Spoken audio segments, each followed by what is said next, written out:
Rugby League's civil war nears end with Super League CEO Robert Elstone confident of rapid resolution.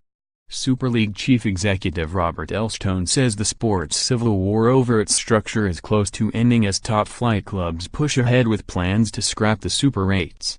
Elstone, whose arrival from Everton coincided with 11 Super League clubs pushing for change, has held extensive talks with his RFL counterpart Ralph Rimmer over an issue that has split the sport.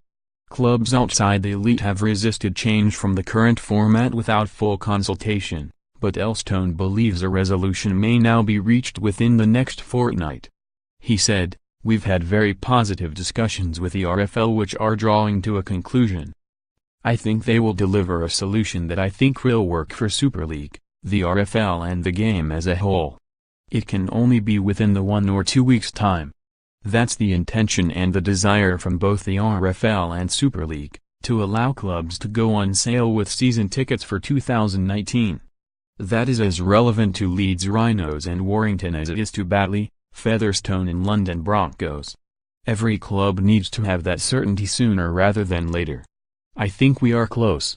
We've had very good, positive discussions with the RFL, who have negotiated very well on behalf of their stakeholders.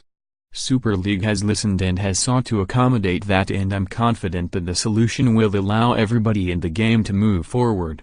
We're hopeful that we'll find something that works for everybody.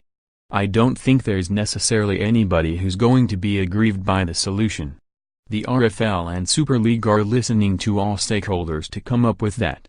Asked if he expects that conclusion to mean an end to the current format, Elstone responded, "At the press conference when I joined, the view on Super Rates and qualifiers was made very clear and that position hasn't changed. We could go into a lot of detail looking at games over the past weekend and games forthcoming and see some of the obvious flaws in the format.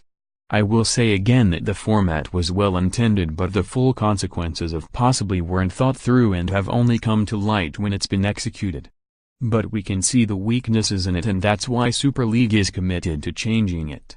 Elstone also confirmed that any changes cannot affect what happens this season.